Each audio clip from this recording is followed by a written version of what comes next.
સુરતના લીંબાયત ખાતે જશ્ને ઈદે મિલાદુદ્દીન નિમિત્તે લીંબાયત પોલીસ દ્વારા શાંતિ સમિતિની મીટિંગનું આયોજન કરેલ હતું। સુરતના લીંબાયત પોલીસ સ્ટેશન અને સુરત પોલીસ કમિશનર સાહેબશ્રી દ્વારા લીંબાયત ખાતે જશ્ને ઈદે મિલાદુન નબીનું જુલુસ અને ગણેશ વિસર્જન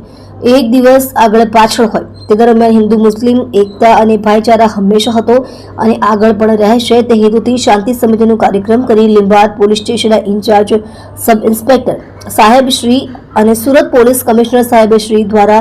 લીંબાયતના તમામ શાંતિ સમિતિના હોદ્દેદારો તરફથી લીંબાયતના તમામ નગરજનોને બેઉ તહેવારો સુખ શાંતિ અને અમન સાથે ઉજવણી કરવા આદેશ આપી પોલીસ કમિશનર સાહેબશ્રી તમામ નગરજનોને વચન આપ્યું કે પોલીસ તમારી તરફેણમાં છે, હંમેશા દેશની સાથે છીએ અને હંમેશા દેશના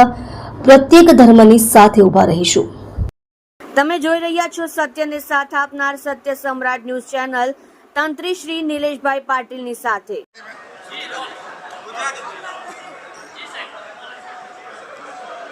આવનાર 16 તારીખના રોજ ઈદના અને 17 તારીખના રોજ જો શ્રીજીના વિસર્જન બંદોબસ્તના અનુસંધાને આજે લીંબાયત પોલીસ સ્ટેશન વિસ્તારમાં અહીંયાના સ્થાનિક આગેવાનો, શાંતિ સમિતિના અમારા સભ્યો અને ધર્મગુરુઓ अपना विजयानंद गिरी बापूजी અને સૈયદ બાપુજી અને તમામ અમારા જો મીડિયાના મિત્રો, અમારા અધિકારીઓના હાજરીમાં આજે એક શાંતિ સમિતિના મીટિંગ રાખવામાં આવેલ, જેમાં આ વિસ્તારમાં જો એક મિની ભારત તરીકે ગણાય છે, આમાં ખૂબ સુખ શાંતિ રહે, તમામ તહેવારો ખૂબ સારી રીતે મળીને હળીમળીને ઉજવે અને નાની મોટી કોઈ બાબતો હોય તેના પોલીસમાં તો લેટકો કરે અથવા પોલીસને બતાવે અને આ બધા ચર્ચાઓ સાથે જો આજે જો મીટિંગ અહીંયા થઈ, અમે અહીંયા આજે બંને અમારા ધર્મગુરુ તરફ से भी લોકોને ખૂબ સારી રીતે જો સારી વ્યવસ્થા સાથે જો શાંતિ જાળવી રાખે અને સાથોસાથ જો તહેવારોને ખૂબ સારી રીતે ઉજવે એના પર જો આ બધા અમારા ધર્મગુરુ તરફ से भी સૂચનાઓ આપવામાં આવી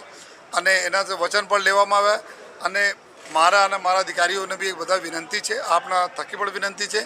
કે વિસ્તારમાં જો છેલ્લા જો ખૂબ ઘણા વર્ષોથી ઉપરવાળાની દયા સુખ શાંતિ છે, જેના લીધે આ लिंबायत विस्तारનો વિકાસ भी થઈ રહ્યા છે।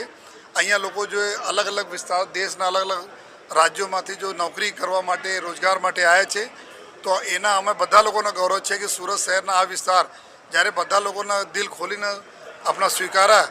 અને આ વિસ્તારના ગ્રોથ કરવામાં, આ વિસ્તારના આગળ લઈ જવામાં આ તમામ અહીંયા વિસ્તારમાં રહેવાવાળા લોકોનો હાથ છે, ત્યારે આપણા બધાનો ફરજ છે કે આ બંને તહેવારો ખૂબ સારી રીતે એકબીજા સાથે હળીમળીને ઉજવે અને આ લિંબાયત વિસ્તારના નામ સુરત શહેરમાં સદૈવ अपने ઉપર રાખીએ। આ હિસાબથી અમારા બધા લોકોને મીટિંગો થઈ, ચર્ચાઓ થઈ અને મને ઉમ્મીદ પણ છે ખૂબ સરસ વ્યવસ્થાઓમાં આ બંને તહેવાર અહીંયા પસાર થશે।